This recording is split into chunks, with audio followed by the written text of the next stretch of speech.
live? You're live. All right. Good morning, everyone. All right, I'm here instead of Jim today because we're going to talk about, actually announce the Israel trip and wanted to invite the church first. But before I even go there, let's open up with Psalm 53. By the way, Charlie, did you plan this or is it just... No. Oh, but it's perfect. What I'm about to say after. To the chief musician, set to Machalat, a contemplation of David. The fool has said in his heart, there is no God. They are corrupt and have done abominable iniquity. There is none who does good. God looks down from heaven upon the children of men to see if there are any who understand, who seek God. Every one of them has turned aside. They have together become corrupt. There is none who does good, no, not one. Have the workers of iniquity no knowledge, who eat up my people as they eat bread and do not call upon God? There they are in great fear, where no fear was. For God has scattered the bones of him who encamps against you. You have put them to shame, because God has despised them. Oh, that the salvation of Israel would come out of Zion. When God brings back the captivity of his people, let Jacob rejoice and Israel be glad. Amen. All right, so before we go into Israel tour, which is something we've been working on for so long and we can't wait to announce it, I wanted to just give a little bit of a, especially after this song, an update about our evangelism trip last week. We went to San Francisco to Super Bowl, Rhoda, myself, and Jose, and there's a few other people who joined us. And it was an incredible opportunity to share the gospel with a lot of folks, but we've never seen anything like it. Just in the light of... there were 75,000 people that coming into the stadium, and everybody's going through this one street and going to the same gate.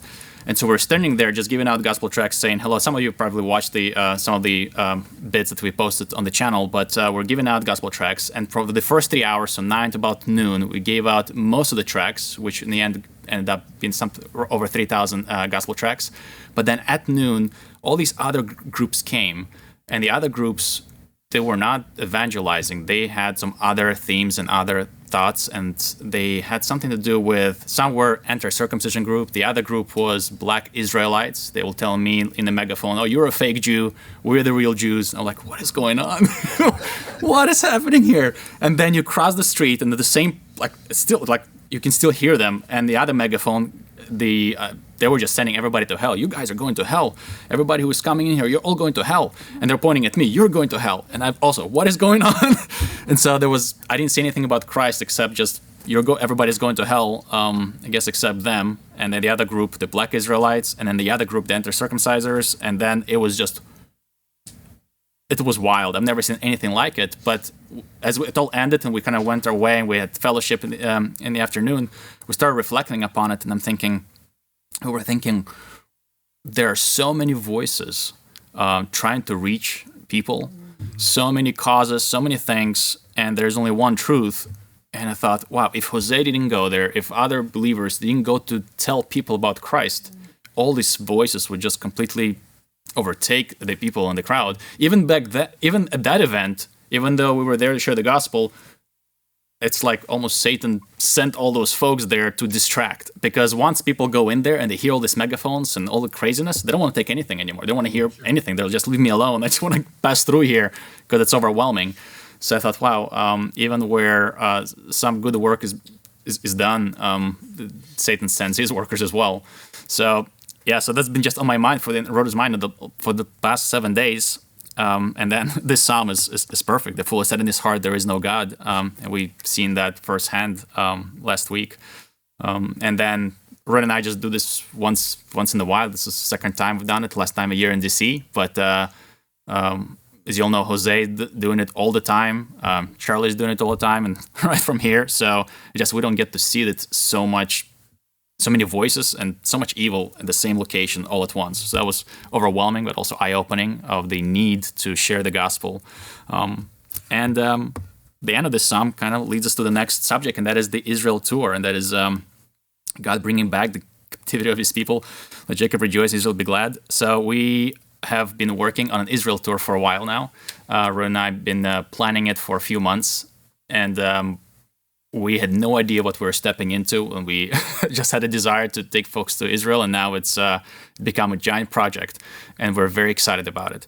Now, before I talk about it, because I know some of you wanted to come on the tour, so I wanted to mention this. So we are going to open this for our channel for a public registration, and we already have a big people who register with their emails and they show the interest, kind of pre-registration, and there is an overwhelming amount of interest. We were very excited about that. There are so many people who want to come this year to Israel on the tour. So when we saw that there's going to be so many people, and I'm going to talk about this a bit, we wanted to first offer the opportunity for the church members to come, because this channel wouldn't exist without this church. And so at the beginning, the very first days, it was you guys who asked for some videos from Israel, and we was like, oh, there you go. And today it became the channel and the ministry. So we wanted to give the opportunity for those who've been asking for all these years to come. And so to give that opportunity. But there are some things that I wanted to talk about so you understand how it's going to look like and what it is. So there's about 6,000 people who show the interest to come to Israel. And so it's a huge amount of number. So we're probably going to have to do a few tours to accommodate those who are actually going to register and put the payment for it. But we thought if we do just one bus at a time, that it's going to take 10 years or plus or more to bring people who really want to come. And if we do everybody at once, it's going to be impossible to even see the people. So it's going to be too many. So we've been talking to industry professionals to ask how many people would it still be manageable to do like a single group. And so the answer always came back to 4 buses. So that's, but we're going to limit so each bus will have some empty seats so it feels more comfortable. So so in the end, it's going to be around 180 people for the group. The dates are December 3rd to the 13th this year. So December 3rd to the 13th. And it's going to be 11 days, 10 nights, 11 days. I know some of the folks are already coming in July or August to also with Jose to Israel. Also somewhere around 11 days. I don't remember exactly. Rhoda and I might also be there at that time as well. I might join for a few days. So if you're coming there, we'll see you there. I know Thor and Faith are probably going there. And for this trip that we're doing is going to be very different as well. It's going to be something that hasn't, from what I understood, hasn't been done before. Because when we start getting into the industry, we realize it's a sharky industry. It's like it's a commercialized. Everything is all about money, and when it comes to trips to Israel, and we were so shocked to struggle to even find the partners to make this possible, where it won't be about money. It will be about Yeshua, about Jesus. So it will be about glorifying His name and letting the people enjoy and connect and get closer to the Lord. So the whole theme of the trip is, as you know, Rhoda and I are from Nazareth, and so the theme is we're inviting our friends, you guys, to come fellowship with us to Nazareth, and we're going to start out of Nazareth. So the whole trip starts from Nazareth, which is very unusual, and there were a lot of the tour agents who asked us about. They said that's not common. Usually people don't do this. You start from Tel Aviv and you start hitting the closest spot possible. Why? Because it's the most convenient. You can see more places this way. When Rhoda and I go back to Israel and we travel back and forth, we don't see more than 2-3 sites a day. Even 3 sites is overwhelming amount to consume if you're doing it for just to be fully in. But most tours go like 5 to 7 places a day, and I didn't understand why. Why are they cramming so much in just to see everything? That doesn't sound right. Like that, you can't see everything anyway. So why are they doing that? And we realized that you kind of get a commission from every site. So the more places you go to, the more money you make. And then the more gift shops you hit, the more money you make. So it's centralized about making money. And I understand it for a business, but since this is not a business, this is going to be a ministry and a trip. So we wanted to change that. And so we're starting from Nazareth. So the first 2 days are going to be in Nazareth, first 2 nights. And we're going to start from a fellowship with the church with Sohel, Rhoda's dad, in Nazareth. And we're going to start there in the middle of Mary's Well. And then we're going to see the entire Nazareth. We're going to walk there. And then kind of also get adjusted to Israel after the time difference. If you're traveling from the United States, it's a bit difficult to operate the first few days. And so we're going to take it easy the first couple of days. And then we're going to Galilee, and it's got 4 nights in Galilee, and we're going to stay not in the city, not in Tiberias, which most tourists stay at, and that's what everybody was pushing us. No, this is the best, this and it's that, and I'm like, Rhoda and I don't like to stay in Tiberias. We don't like to pass through Tiberias. It's, there's some reason for it, but I'm going to be speaking on the camera. Maybe we'll share it on the bus, but it's like going to San Francisco, I suppose, but from a different perspective. It would be similar to that. There'll be a lot of voices out there. So there's a reason to go there, but I don't think that this tour will have that purpose. And so we're going to stay in the north of the Sea of Galilee 4 nights, and it's going to be a hotel that we just recently built, and it's actually a 5-star hotel, but I'll leave that to the end. It sounds like it's going to be expensive, but we actually got a cool surprise at the end. So it's a 5-star hotel, just got built. We stayed there one night. It's incredible. It's incredible because it's not in the city. It's in the wilderness. It's right by Capernaum. How close? 300 yards? No, less. It was way less. No, it was like maybe even 150 meters, so 150 yards or so. So you just walk to it, to Capernaum. You just cross the street and walk to it, and there's just one street that goes there, and that's it. It is serene. It's so beautiful.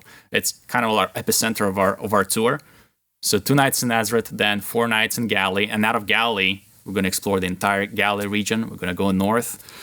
There's some sites, and we'll have on the link that you'll see the full itinerary. And after that, we'll go down to the Dead Sea. We'll have a chance if somebody wants to get baptized at Yardenit, which is by the Sea of Galilee. But also the next day, there will be another chance to get baptized at the Jordan River, where the John the Baptist would have been baptizing people, and also where the Israelites have crossed into the land. So we go down to the Dead Sea.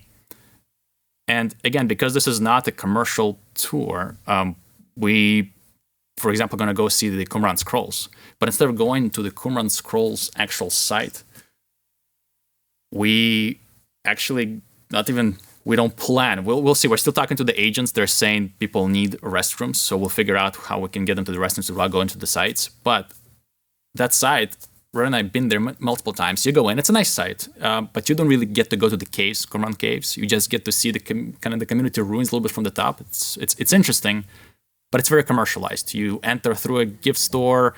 The videos they show you, it's quite interesting. One video speaks for the English speakers. It's like speaks Christianese, kind of like a Christian perspective.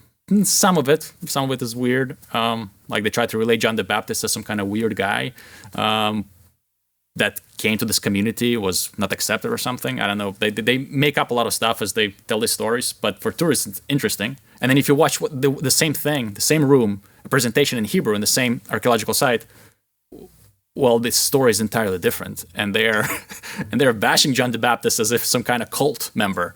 And it's obviously Christianity, because Jewish people kind of reject that for many years now. So we don't like those sites because you have your Bibles, you'll be able to read them and understand what happened here from the source and the truth. And so just seeing the land and exploring it without these commercial sites is great. We're still going to go to a lot of these sites, but to some of them we're thinking there's a better alternative. And the alternative, for example, the Qumran site is right next to it. Before you even enter the Qumran, there's an actual cave alongside the road. So you just take a little detour, maybe, just half a mile, even less, and you park alongside, and there's a little walkway, and you approach right up to the cave, and you can look inside. And it's pretty phenomenal. That's one of the caves they found, one of the oldest scrolls. So you get to see, actually, with your eyes firsthand, what those caves look like when they were discovered, where the community hid them. So that's fascinating. So stuff like this. So we're basically doing it a little bit different, quite a lot different than the usual tour. And then after that, we're going to stay one night in the Dead Sea, also David's hotel, and then right on the shores. And it should be nice in December in the Dead Sea. It should still be, you can still swim. Well, not swim. You don't want to swim in the Dead Sea, but float, thank you. Rhoda says float. You can float in the Dead Sea. And then the next morning, we're going to head to Jerusalem. That's where we're going to end our trip. 3 nights in Jerusalem. Also a nice hotel, Dan Panorama. Now, a big note, all the hotels, we have them booked and reserved for this amount of people. The only thing is that we've been told that it's not 100% guaranteed. It's guaranteed if there are no emergencies. The emergencies could be, obviously, something happens at the hotel, but there are other things that we've seen happen in the last couple of years. Let's say if there's something happening up north or really south, some town they need to evacuate the town. We've seen that happen in the last 3 years, where the government would take all those people who evacuated the town and send them to hotels to stay for free. But the hotels don't have a choice. The government just going to says, hey, here's a group of 1,000 people. You gotta give them a place to stay. And so hotels get paid for that, but they don't have much choice. So they have to cancel their reservations due to this emergency. We don't anticipate that happening. I mean, we're talking about another war, which anything could happen, but if that happens, that's a whole different story. Probably won't even be coming there. So, which is another security, and a lot of people have questions: is it safe? We've been there now multiple times, even during the war. There was only one time when it wasn't safer than the usual, and that was during the war with Iran. Other than that, it's safe. We go in there. By safe, I mean the usual Israel safe. And you can check, actually, take our words, you can check, there's U.S. government website, forgot the name of the department, but Homeland Security maybe, or something. They tell you the state of each country, what's the status, is it red, green, or, what's the danger zone. And Israel was always somewhere in the middle. It never was, it's extremely safe. It was always in the middle. So you take that risk, but I say when we went to San Francisco, we felt that was way less safe there than it is in Israel. So, yeah. Okay, and so, and if you notice, we're starting in Nazareth, going to the Sea of Galilee, and end up in Jerusalem. And so this is also designed as the path of Christ, where he started his ministry out of Nazareth, went to the Sea of Galilee, where the majority of his ministry was, and then ended in Jerusalem. And that's the exact same route we're going to take for this trip. And now for just a couple of items, and I'm almost done. So how to register if somebody wants to come here, and who is it for? Like I said, there's a large amount of people who really wants to come and want to respect everybody, and we're going to open that up for registrations for everybody in the channel. And we're also going to announce a date for them. They can start registering. Basically, we're going to send an email for all those who we have their email address. But for the Superior Word Church, we wanted to give 1 week for you to decide if you want to come. And if you want to come, next Sunday we'll have a link for you to open it up and register with there's going to be some down payment. If I remember correctly, I think it's $500 or it could be $100. I don't remember. It's up to $500, wasn't more than that. And so you have to pay that to actually reserve your spot. Now, you'll have to make the decision up to next Sunday, because once we open it to the public, I'm assuming spots will be registered pretty fast. I don't know. Maybe they won't, but we have a feeling that it's going to register pretty fast, and we're going to have a date for the public registration through our channel. So we shall probably be in 2 weeks from now. So that's important. Honey, am I forgetting anything? Yes, it's if somebody's online listening, please Yeah. share that link with Great. just Thank you. family and friends. Thank you. If they watch, because the seats are limited. Yeah, so thank you, honey. So the big reminder is for the registration for the Superior Word Church. So because we're doing this on account of the YouTube people who really want to come, and so we wanted to give the opportunity for the church to register first, because this is what we felt the Lord has led us to do, because of this channel wouldn't even exist without you guys. So we would love to spend 11 days in Israel with you. Now, but that means that you got to be a member of the Superior Word Church. And I don't know, we don't have official registration membership at church, but we thought, what is a member if you're present physically here and if you're gonna go, or if you're online, but you got to be a part of the online community. And so we'll have elders of the church if I didn't know you, which I think we know everybody, even in online church, but if we don't recognize somebody's nickname or username, we got Lee Nuke Zero, who's going to moderate and say, hey, yeah, that's a brother or sister has been with us at the online community. So that gives you also the online community opportunity to come as well. And you don't have to be from the United States, just have to be part of the online community, maybe of the Discord channel or the YouTube community as you watch every Sunday, probably watching right now. And as Rhoda said, this is only for church members, so request not to share the registration link when we send it. We'll prepare it by next Sunday. Not to share the registration link with anyone outside of the church. It's just for you and your family. Would think even friends wouldn't be appropriate, because if you want friends to come, they'll have to register through the public link of the YouTube channel, just to be fair for everybody on the YouTube channel as well. So, and then I feel like there was one more thing. I know there was one more thing. Very important. What is it? Total cost? Total cost. Thank you.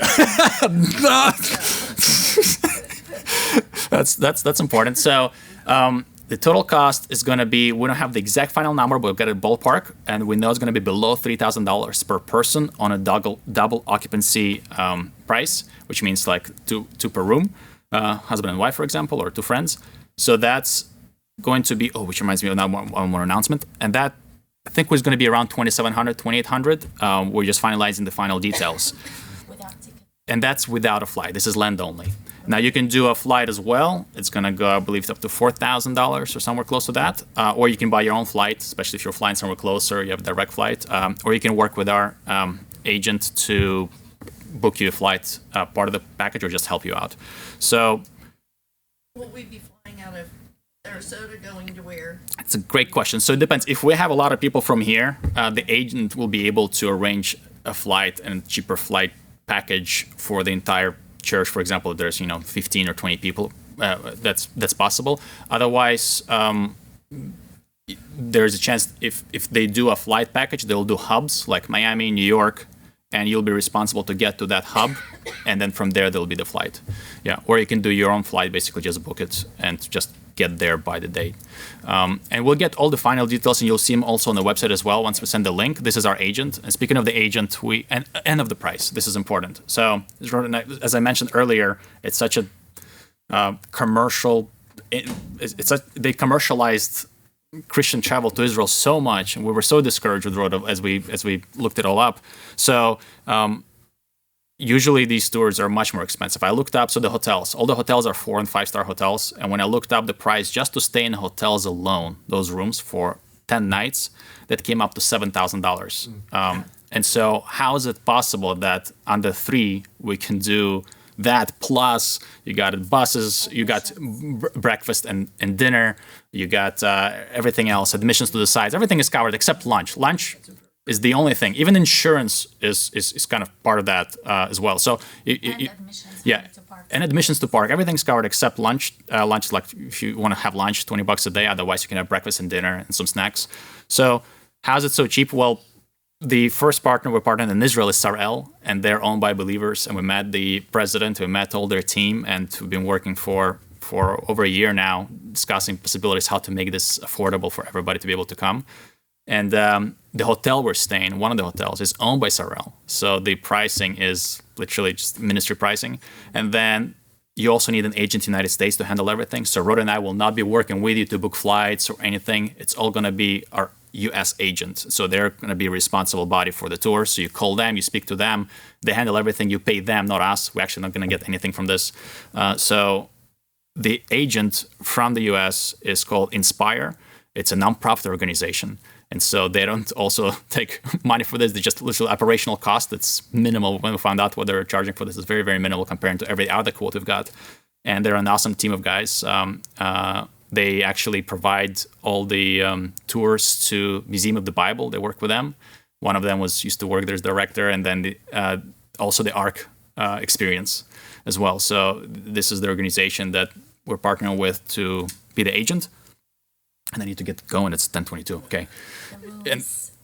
And the last one is the room. So it's double occupancy for that price. You'll have full listing or price if you need to add. For single occupancy, I think it jumps by like $1,000-something because you get the whole room. Or if you want to share a room, then you can still get the same price. You're going to share it with a partner. Now, sharing rooms, because this is a ministry, and Rhoda and I feel not comfortable if there'll be a girlfriend and a boyfriend staying in the same room. So you got to be either married or you're going to stay with a male friend. And right. If you're a male, you're gonna stay with a male friend. If you're a female, stay with a female friend. We heard like the Inspired side wants sometimes if there's actual boyfriend girlfriend coming, sometimes they come in pairs, and so they can be with the guy's room and the girl's room. So that's appropriate. So that's It's part of our requirement for this trip. There's many other things, but you will see a lot of them next Sunday. We're going to release a full video on our YouTube channel, so you can see all the details. We're going to go way more in details. Here it's short. I just wanted to give the opportunity for the church to register before everyone else does, because it's thanks to you. And that's it. Just remind them Yeah. to have a week. So you have a week to make a decision. If you do want to come, like save up $500 for the registration, and the rest you can pay through the payment plans that the agency will offer. All right, I'm way overstated. I'm so sorry, Charlie. Pray. Father in heaven, thank you so much, Lord, for this opportunity you've given us, Lord, to come and see your land, Lord. It's all yours, Lord. It's not ours, not belongs just to you, Lord. And you've done marvelous things in it, and yet to do things in it, Lord. I pray that you will bless each person and give them wisdom in making a decision, Lord, for those who cannot afford it to not, Lord. It's Lord. I pray that you will give wisdom, Lord, to those who want to come, and if they can afford it or not, Lord, and for those who and for the group that will come, Lord, I pray that you will help us, Lord, leave something in Israel, not just to go there to enjoy ourselves, but to make a difference in somebody's heart, Lord. Somebody to get closer to you. And when they leave, Lord, maybe they plant some seeds in there where the old people will see, and the fellowship will have with other believers and non-believers, Lord. And also, Lord, get closer to you as we open up your word and dig deeper, Lord, which I also pray for this Sunday. Lord, bless this time and prepare, Lord, give Charlie the focus and the strength to preach the word, Lord, which we're excited about. And we thank you in all things, Lord. We pray also for all the seeds planted in San Francisco, Lord, for the people, that they may reach out to you, Lord. They may open the word, and Lord, they may see what you've done for them through your Son, Jesus Christ, in whose name we pray. Amen.